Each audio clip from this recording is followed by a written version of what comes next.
Bang, bang. The City Council Committee on Public Health, Safety, and Environment co-posted with the Committee of the Whole will meet remotely on Monday, March 8th, 2021 at 6 p.m. for the purpose of discussing the draft ordinance relative to urban agriculture.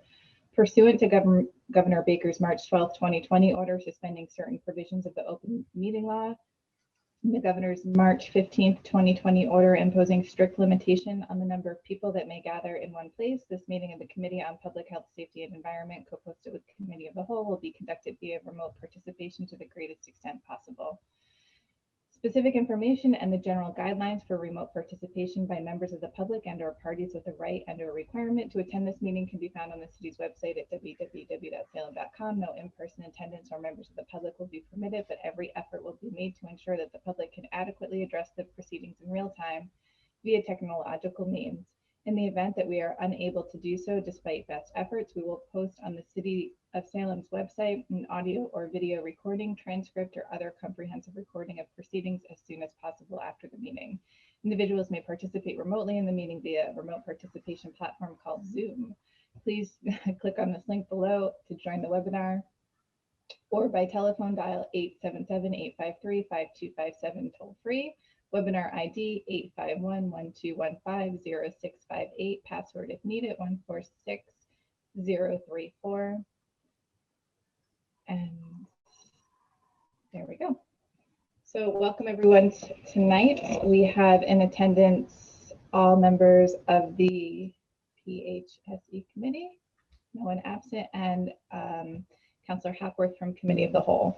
Also in attendance this evening, thank you, we have the City Solicitor, Beth Bernard.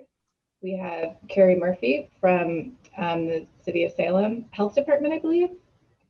And we also have Andy Varela from Maitland Mountain Farm, the commercial farm that we have here in the City of Salem. So, and we do, let me just check to see any attendees that we also have. Okay, so thank you all for attending tonight. I think I'll try to do some sort of agenda for how we're going to work through this evening. This is our first meeting on this urban agricultural draft that was submitted by a group of citizens here and employees in the City of Salem. And it's a lot to digest and take on, and I think it's a topic that's new for many of us as well. So I think it's something that we're going to have to probably take in pieces or chunks to work through. So I just want to set it off the bat that I don't think we're going to be able to answer all questions or even know what all questions are with this initial meeting. So my goals for the meeting tonight are to learn about the ordinance, learn about the origin of the ordinance, what the purpose by those that wrote the ordinance, which I did take a quick look at the attendees. There were others there as well, have some other comments there to get kind of more background in regards to the ordinance and why it was written and what the goals and the purpose are. And then if we have time to maybe dig into some pieces starting from the very beginning of the ordinance, just basic, I mean, if we could get to definitions tonight that are listed in the ordinance, I would think that would be a great step. But if not, we can call it and meet again later on, because I think we might have a lot of takeaways for some educational pieces after this evening's meeting. Does that sound good to everyone? Like a good plan? Cool. Okay. So we'll kind of open it up at that. We'll have the conversation here with the committee, with our guests, and then I'll also open it up to public comment. And then we'll, if we have time, and then dive into the draft itself. Great. And just noting, we also have Councillor Medor joining us. Okay. So on that note, sorry, everybody just moved around, and Carrie is the special guest behind her. On that note, I might, Carrie, do you mind if I throw it over to you to do a quick introduction for the ordinance and perhaps some background? Sure. Well, first, I just want to say thank you, counselors, for the opportunity to begin working on this together. Our committee has been working really hard on this ordinance draft for the past several months, and we're all very excited to start moving forward with it. I guess one of the biggest questions that we've been asked is, why is this really needed and why now? We've seen what an incredible response the Mac Park Farm received over the last year. We had over 100 visitors almost every week at the farmers market there and almost as many volunteers throughout the growing season. It's been a tremendous community building experience and it's generated a lot of interest in local growing. So we want to build on this momentum and show that the city of Salem not only supports but encourages local agriculture. And this ordinance is a way to build awareness and provide resources to residents who are interested in urban agriculture. It's a way to increase access to healthy foods and reduce food insecurity, which is a huge concern in Salem. Growing your own food and raising chickens can be a real supplement to a family's budget. And we've also incorporated language for residents to be able to sell what they grow as an accessory use to help generate additional income.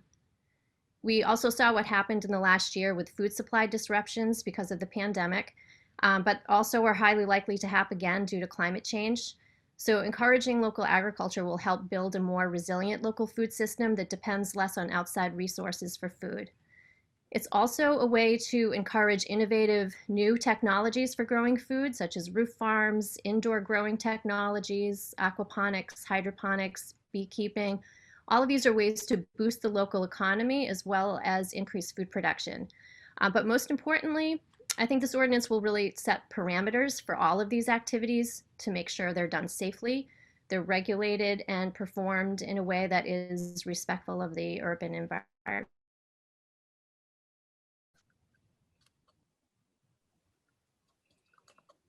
Thank you. That was a nice, great summary. And Andy, I know you were part of the original writing as well. I don't know if you have anything that you wanted to add to that.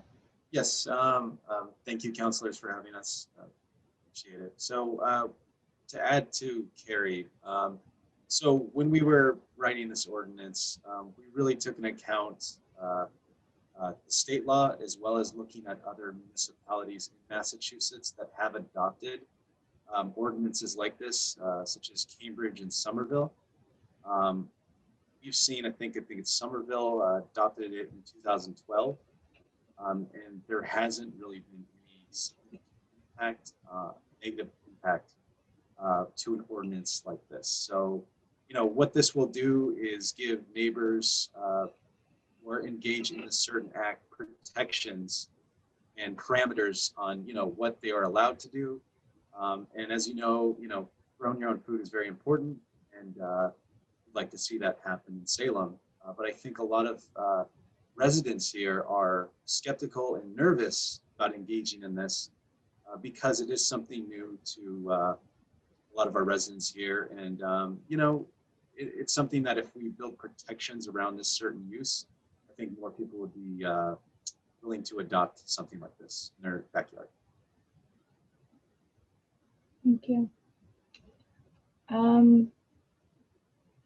On that introduction, I'd like to open it up to the committee to see if there are any initial thoughts or feedback or comments, or if we want to just continue.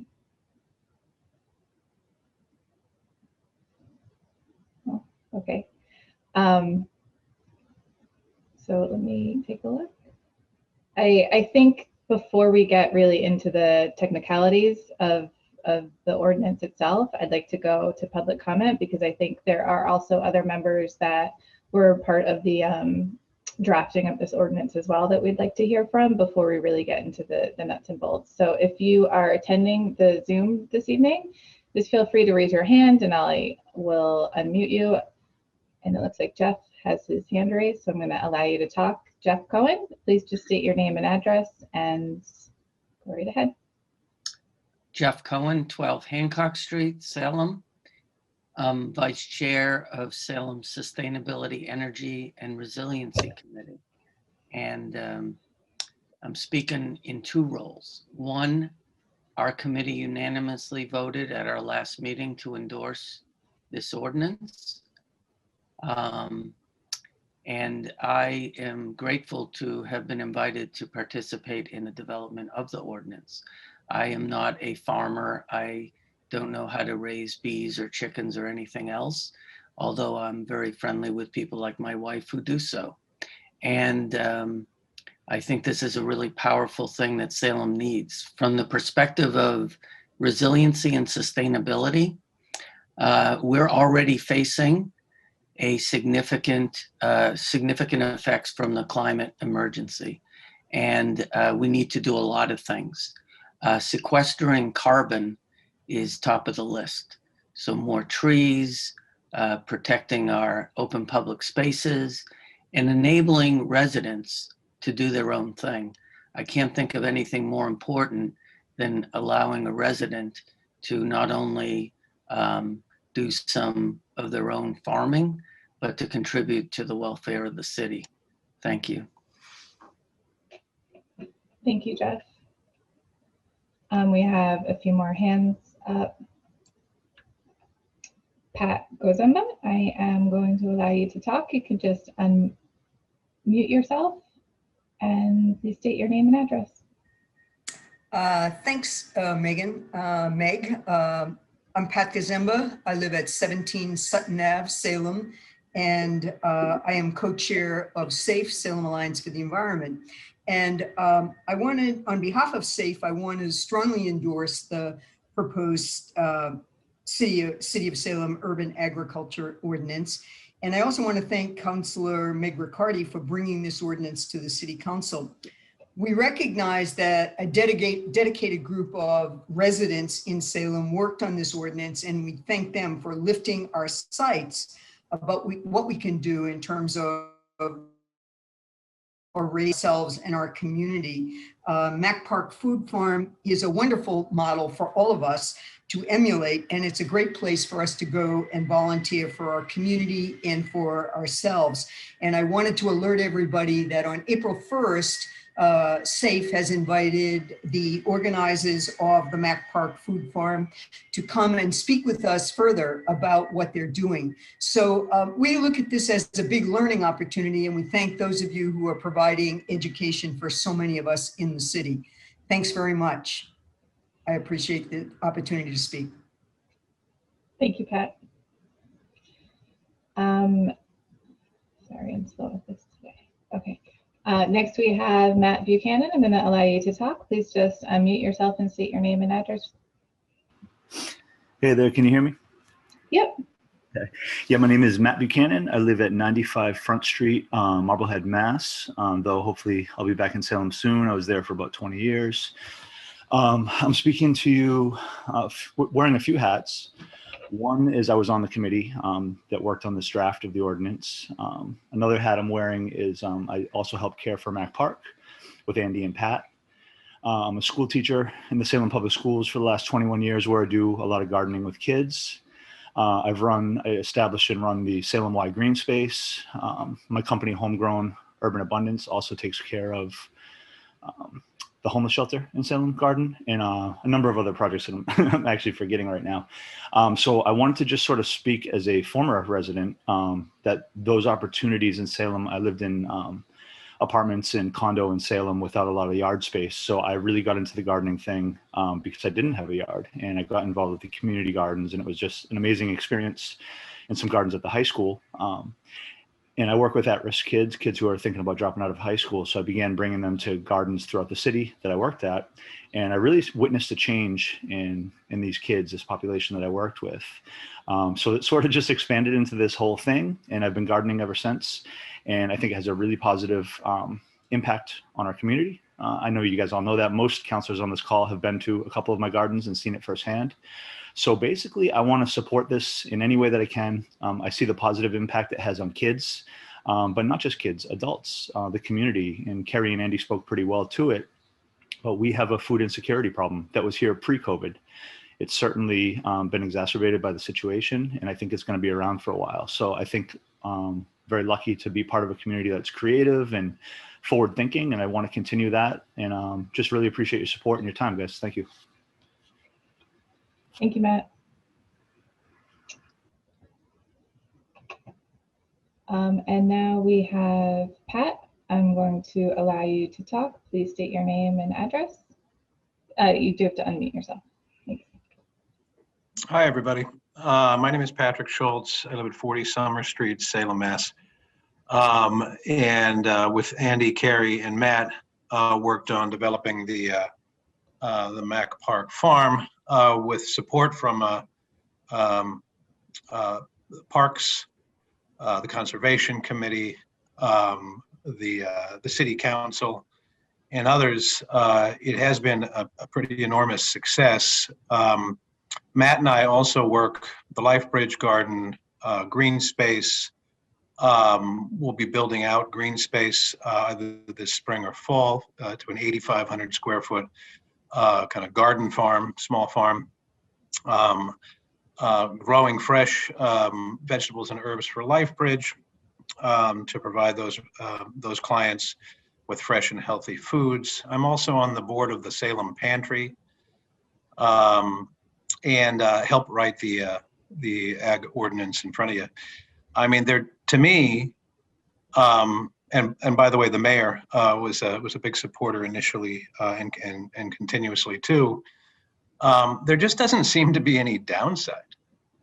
We're giving people an opportunity to be self-reliant, to do what they want that's good for themselves, their neighbors, and their community on their own properties.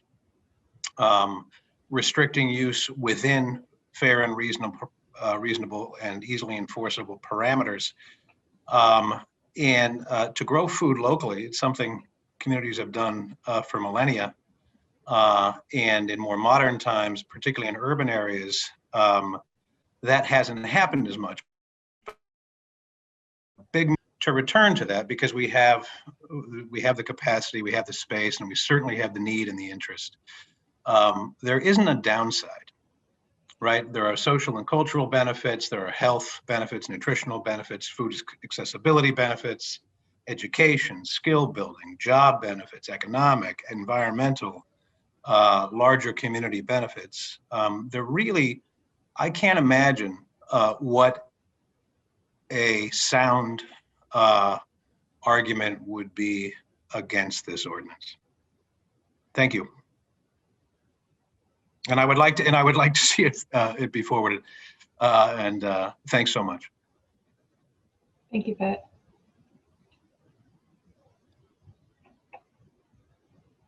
Okay, I think that was everyone. So before we get into more talk too, I'll give you a little bit of background. Well, yeah, I'll give you a little bit of background of the efforts before this evening's meeting. This is also, as much as I loved Mac Park and went down and helped plant some seeds this summer and I enjoy vegetables, I know nothing about backyard farming or gardening. It's all very new to me. I don't have chickens or bees, so that was all new language as well. So I'm assuming this is new to a lot of people also. So I'm trying to get as much feedback from as many people within the city as possible to get their insights and their specialties. One person that I've been speaking with is Don Pamico as well, who's currently the animal control officer for the city of Salem. So as you know, he inspects the chicken coops now, so he already is very familiar with that process, and he will have feedback as well. He was reaching out to his contacts that he had at the state. He just did not have that ready for this evening. Also been sent over to the health agent, Dave Greenbaum, the ordinance as well, and he has provided some feedback. He would like to have the Board of Health also review and provide feedback on the ordinance. So we will hopefully get that in front of them soon. They have a meeting tomorrow night, so not this month, but hopefully the month after that, to get their feedback and any suggestions that they might have as well. Also, the building inspector, Tom St. Pierre, and from the planning department, Tom Daniels, are all providing feedback. And we also have the city solicitor tonight with us. So on that note, that's kind of the work that I've been putting in towards this, along with reading it and providing some comments along the draft. But I'd like to, I guess, open it up to the committee to see what comments and feedback you have on the ordinance, the draft. Councilor Dominguez? Thank you, Madam Chair. I just wanted to applaud and say thank you for the group of citizens who eventually have put this together. I think this is a very well opportunity, especially now before was a need, now it's a necessity. And I see how not only those who need be benefit out of this, but everyone in Salem. Like the gentleman just spoke before us, Pat. It is a win-win situation. It's nothing to lose. Everybody win. I saw how the teacher, who is a good friend of mine who just spoke, employs so many youth from the point and from all over the city, and how beautiful it is a community garden, provide help for the community citywide. So this is a win-win situation, and I applaud, and I'm very in favor. I read the ordinance. I'm not an expert like everyone else already mentioned, but what I see, I like it, and hopefully I don't see how anyone can oppose something that is so good for everyone.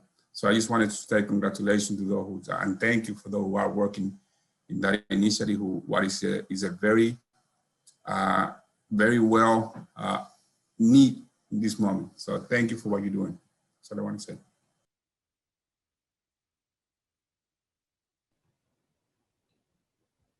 Thank you, Councilor Dominguez. Councilor Presnewski? Yes, Madam Chairwoman, I would also like to thank all the people that put a lot of work into this. This is a 17-page document that seems to cover, dot all the I's and cross all the T's. Patrick, Matt, Andrew, thank you. I know you folks have been doing a lot of this behind the scenes long before I got here, so I appreciate it. I took a look at the document, and anything that's controversial in it, and I guess the only thing, which I wouldn't call controversial, but I think it would be a discussion point, is I think if I'm reading it correctly, and I think Beth, you may want to jump in on this. There's a part of it about wine and dairy products, and I'm not sure how.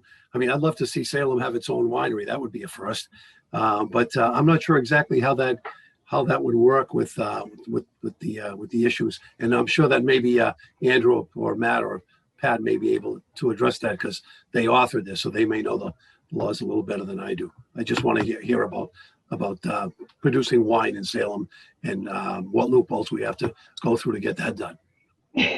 Sure, thank you. And I see Carrie has her hand up to answer that then. Thank you, Councilor Riccardi. I can address that. That's actually already in the current ordinance. That's just the standard definition for agriculture. So I didn't change that wording. That's what's already in place now. Sorry, I forgot about you, Carrie. I know you put a lot of work, Oh, no, work into this too. But does that I know that the liquor laws are tied, the ABCC is tied, that there's when it comes to local agriculture and local wine growers, there's an exemption, I imagine, to those laws, and we're fine with the way it's written, correct? Maybe Beth Renard can speak to that, because yeah, that's literally what is currently in the Salem ordinance. So I just took that directly from the city's current wording. Right. So let me jump in here a little bit. So I've spent a lot of hours going over this, and I think it would be beneficial if I met with the group that put it together, because it's going to actually take hours and hours to go through every paragraph. I have comments on almost every paragraph. So with respect to the wine issue, yes, that is the current language, and there are ABCC rules and permits that are required if you want to be a producer of wine. So I guess my primary questions are, and I think this might be answered by Carrie or Andy, are we intending to try to change Chapter 40A? Because there's a lot of language in here about primary uses, which are already covered. I don't think we can change that, the state law. So I'm wondering if, where the language came from relative to the primary uses. And there are things that I noted, like, do we want to have a limit on the number of chickens you can have? Did you intend to prohibit gardening on residential lots that might just happen to be in a B2 or a B5, just You know, the composting wasn't in the table of uses. So I have probably 50 questions like that I want to talk to the folks about. I don't want to bore everybody here with all of that, but there are a lot of legal issues that I want to discuss. And I think a lot of these sections, like section you were just referring to, Counselor, was lifted right out of the ordinance. So the way that we do ordinance amendments, we don't repeat everything that's already there. What we do is we take out definitions that we don't want anymore, insert definitions that we do want. We want to make sure that the definitions that we have in the ordinance go in the right sections. So there's a lot of work that I need to do on this. And I have a lot of questions about intent. What is the intent of this section? What do we really mean? Is this really allowed under Chapter 40A? So there's a lot of nitty gritty questions that I have, and I'm not sure that this is the right forum for it. Beth, maybe we could set up a separate meeting for you, because yeah, we definitely had intended to meet with you on this and go over, because none of us are experts in the zoning laws. So we still had questions too about that and how to word that. Right. So if that's something we should just set Yes. up a separate meeting with you. If and that's start- okay with the council, I just think it would save a lot of time, because we can debate about these issues, but I think it might be and come back with a version that's easier to read, easier to understand, doesn't conflict with the general law. So real quick, if I can speak. So when it comes to primary use, it's a very small part of the ordinance we wrote, literally mirroring what is there from the state. This ordinance is mostly about urban agriculture, which isn't a, it's definitely a use that's going to have to be permitted by the city. And that's mostly what this ordinance is about, figuring out permissions from the city for small entities like backyard farms to actually engage in this. So when it comes to the primary use, we're really not augmenting that. The only thing we were augmenting was the acreage from 5 to 2. Other than that language, everything is basically related to urban agriculture.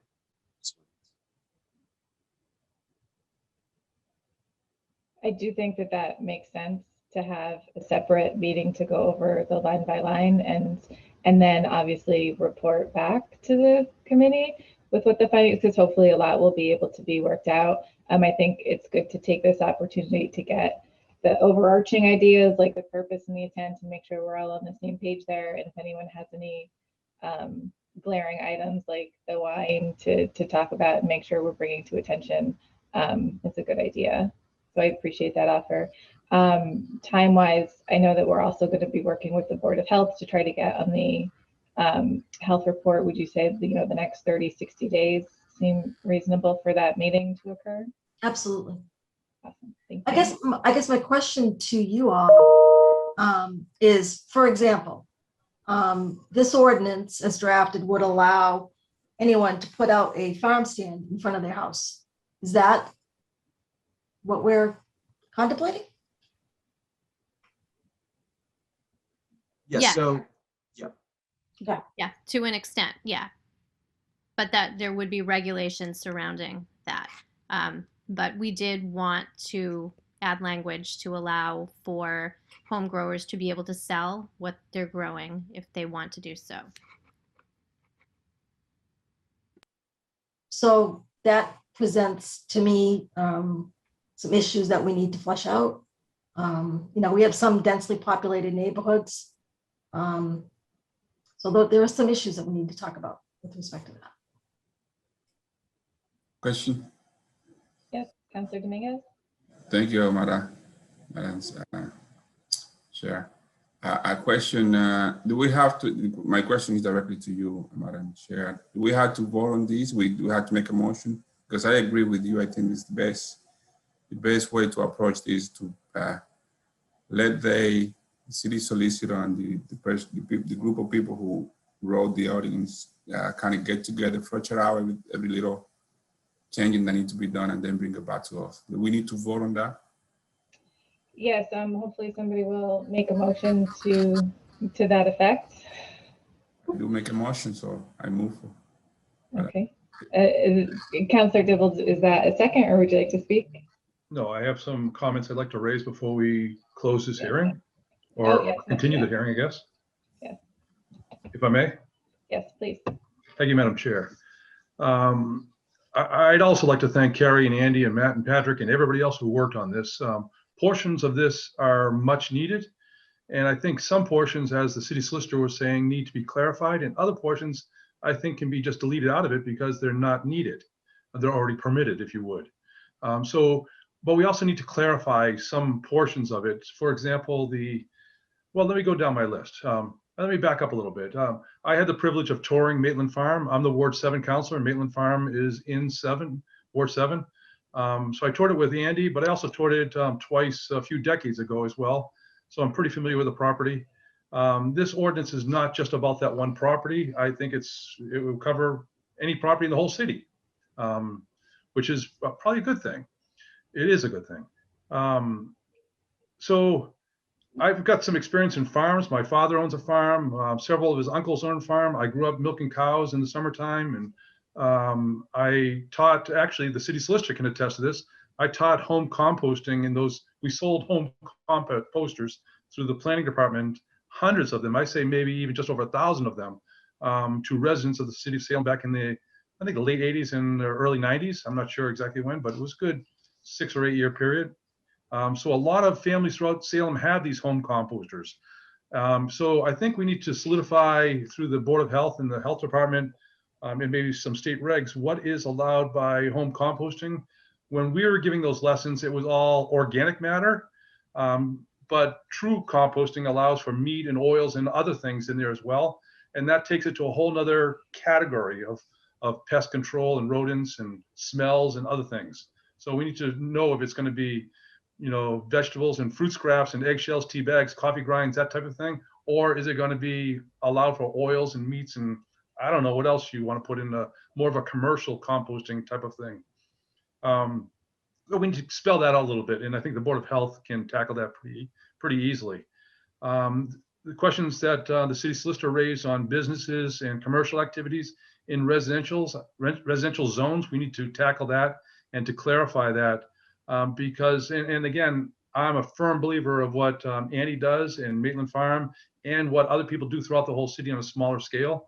But we need to be careful that we are protecting the residential neighborhoods, because now we'll be allowing possibly farm stands, possibly other things, growing techniques and buildings in the backyard up against people's properties without the proper setbacks, the side setback, the rear setback.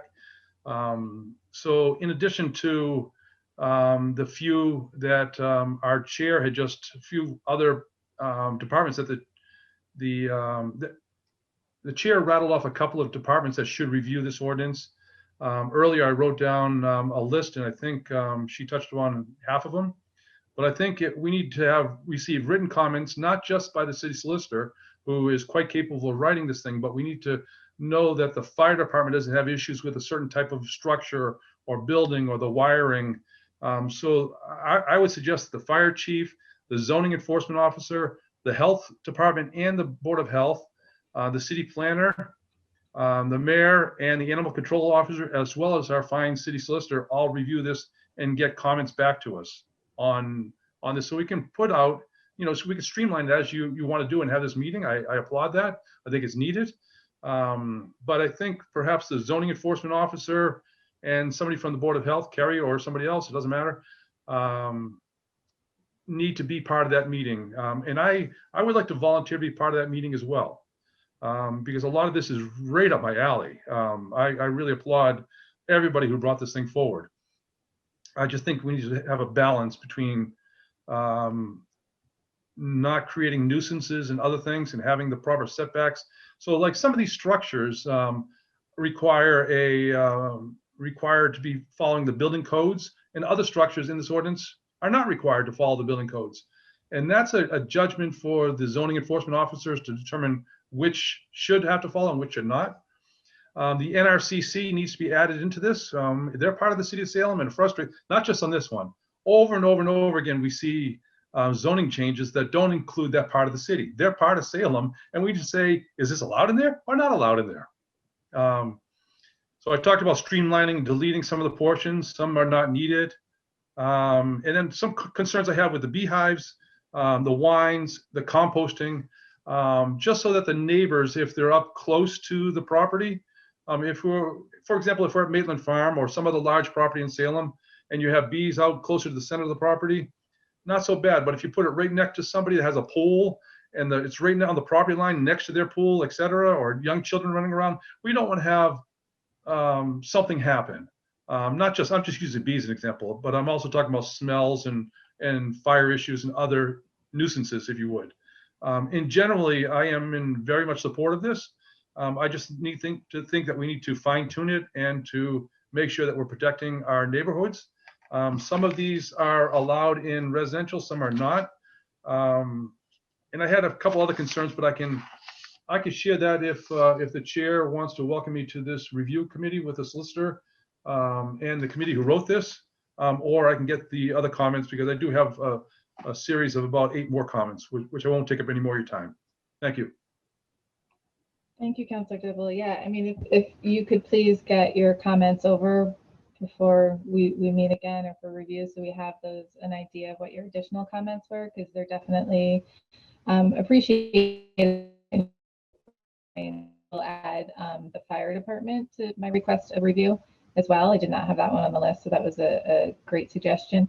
And I also agree, there's lots of questions, and hopefully we can just add the appropriate guardrails on to make sure that this works and this is fit. Carrie, did you have a response as well to Councilor Dibble? If I can just suggest, Madam Chair, yep, that the zoning enforcement officer, out of all of them, the zoning enforcement officer be part of that review meeting to speed things up. Carrie? Yeah, thank you, Councilor Riccardi. I did want to speak to the questions about nuisances and the Board of Health.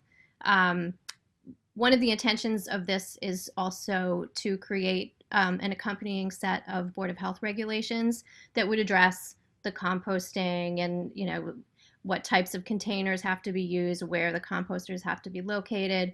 And I sent David Greenbaum an example of the Somerville Board of Health regulations that accompanied their urban agriculture ordinance, so he could just see how the two work together and what it encompassed. So I would imagine that's something that would go hand in hand with this. And as far as the setbacks for different structures, we were really referring to what other cities like Boston, Cambridge, and Somerville used for setbacks, and like a cold frame. It's not a permanent structure; it's easily moved. Other communities didn't require a setback for that, or it's like similar, like an arbor. And then we reduced the setbacks on greenhouses, because I believe in the current ordinance it's 50 feet, which for most residents probably wouldn't even be feasible. So we reduced it just because it would be prohibitive for most people if they wanted to have a small greenhouse in their yard. So that's where that was coming from. And as far as the NRCC, we just didn't know. We saw that like nothing else was zoned there, so we were like, we don't want to put anything in until we, know why that is. So if that's something that should be added, then, we would certainly be open to discussing that too. We just weren't sure. Great, thank you. Councilor Midori, I see your hand is up. Do you still wish to speak? Thank you, Madam Chair.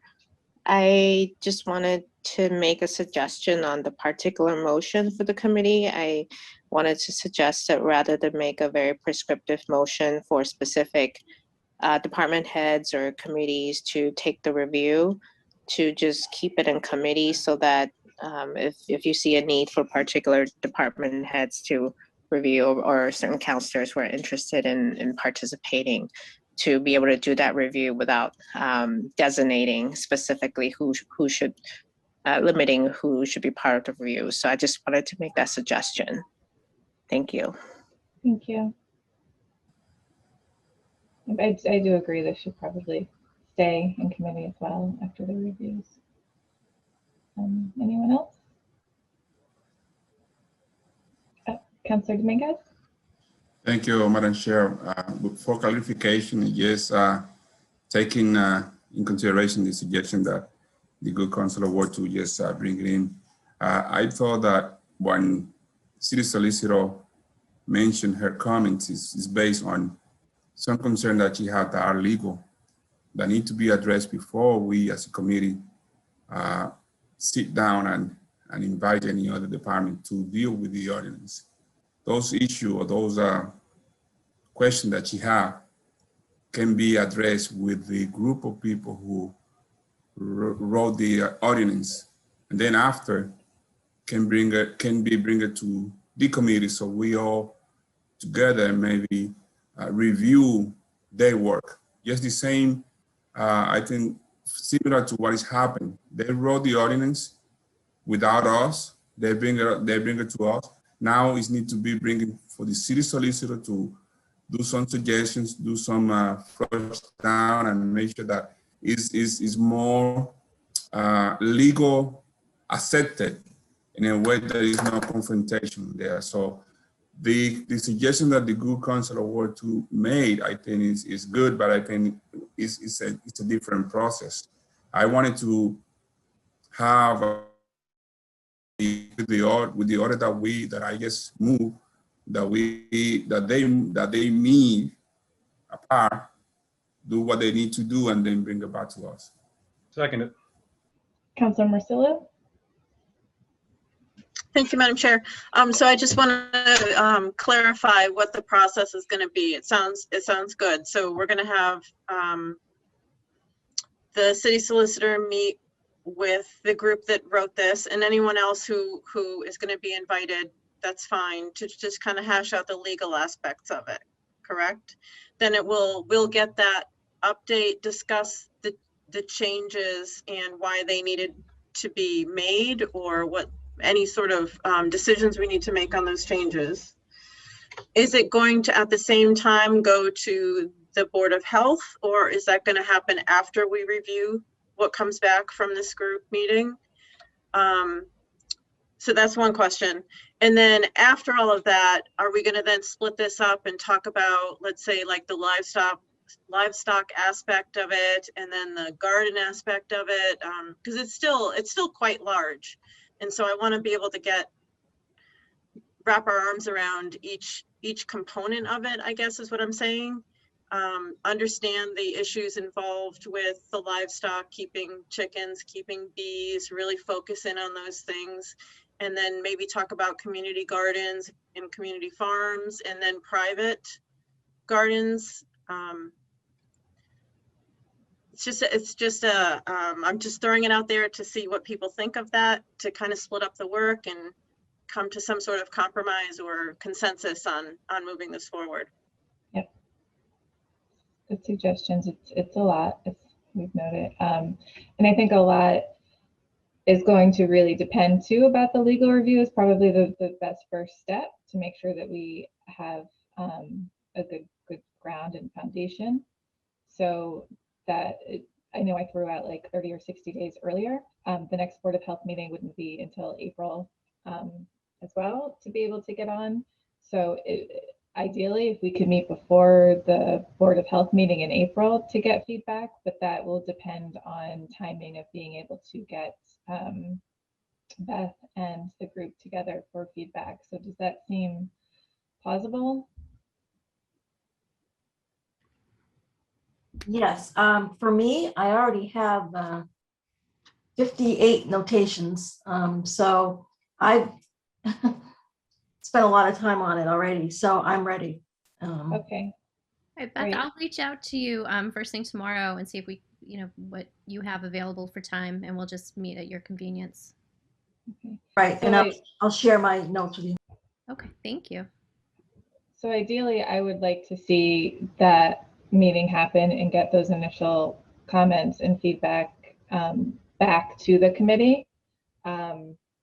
we could meet and review that before it then gets sent to the Board of Health for review, or we can wait to do those back to back. But I think we probably need to meet and review to digest the changes before it gets to the Board of Health. So it's at least the next two steps. That seems like the most reasonable to me. And then after that, a lot I think is really going to be dependent on what that feedback is as to what direction we go in. But I do also like the idea of breaking it up into categories or pieces. Like we could tackle animals one meeting, you know, anything related to poultry or bees, and then we could tackle you know, community gardens and the different types of definitions there at the next meeting, and then maybe commerce at the third meeting to really get our hands around those. To me, those are kind of the three big buckets within the ordinance. Does that sound like a good plan? And all of that staying within committee. So we're not referring anything out. It's all still, to Councillor Dominguez's point, it's all still within the PHSE committee. Councillor Presniewski? Madam Chair, do you think it would be a good idea if we had a liaison from our committee to work with Beth and the authors so that it kind of expedited a little bit quicker? I think my feelings are right. I think Councilor Dibble would be more than happy to jump in and put in his presenting the committee to the authors and to Beth Renard, and be able to sew this package up a lot quicker than if we didn't have anybody there. Mm-hmm. Yeah. So Councillor Dibble will be able to work to figure out that scheduling. And if you're not available, Councillor Dibble, I'm also available as well, and I'll be in the loop anyway. That makes sense to me, definitely. Great. I'm going to take one more look at the attendees to see if there's any additional public comment, just because I do see that Jeff Cohen still has his hand up. So I didn't know if there were any other comments that you wanted to, oh, no, back down. So if there's anyone else. Okay. So we have the motion on the floor from Councillor Dominguez. Let me just attempt to phrase that. To move for the matter to, for the draft to be reviewed by City Solicitor Beth Renard. You need like a name for your team, for your group, Carrie. the Urban Agriculture Committee. Urban Agriculture Committee. And report back to the PHSE committee with suggested findings or suggested edits and findings within 2 weeks. Do we want to try to set our next PHSE meeting now? Is that ever done? I feel like I do that all the time.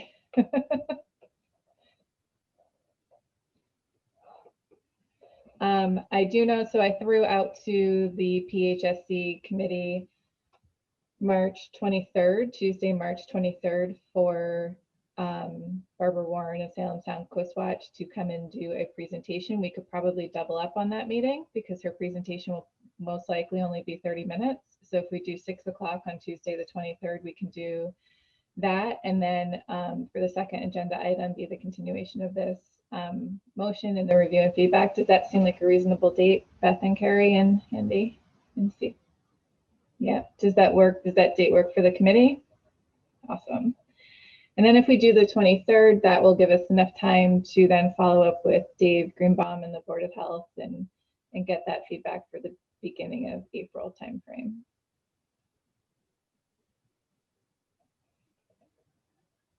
Excellent. Councillor Dibble? Thank you, Madam Chair. I had put a friendly amendment on Councilor Dominguez's request that the city's zoning enforcement officer be invited to that meeting as well. I think it would speed things up, whereas this entire document is about zoning. He's our agent and he knows zoning, and he works closely with Beth Renard anyway, but he should be part of the discussion because he will add substantial and help speed the whole process up, I think. Yes, I've had a few conversations with him as well already on this, so I'll make sure that he is invited. Sorry, I do see, Pat, you have your hand up again. I'll allow you to talk before we vote on that motion. I just wanted to make sure, Beth, that we get your notes ahead of time. You're going to send Yeah. those to Carrie tomorrow? Yes. Okay, terrific. Thank you. Yeah, and I can share them with everybody. Okay. Okay, great. So to take a vote on Councillor Dominguez's motion to have the matter reviewed by the City Solicitor Beth Bernard and the Urban Agricultural Team, along and also invite the Zoning Enforcement Officer. Councillor Dibble. I'm sorry, Madam Chair, and to keep it in committee. And Yes. keep in committee, yeah, not move it out of committee. Yes. Councillor Dominguez. Yes. Councillor Marcillo. Yes. Councillor Presnewski. Yes. And Councillor Riccardi is yes. So that's 5 yeses. Matter carries. Excellent. And I will work with Maureen to get the next meeting scheduled for March 23rd. Councillor Dibble. Motion to adjourn? Oh, I can second, right? Second. Great. Thank you, everyone. I just want to reiterate again the thank yous for all the work and effort put into this. And it's an exciting ordinance, and we'll get there. Appreciate everyone's efforts. Thank you. Thank you. Thank you, everybody. Thank you. Yeah. Night. Good night.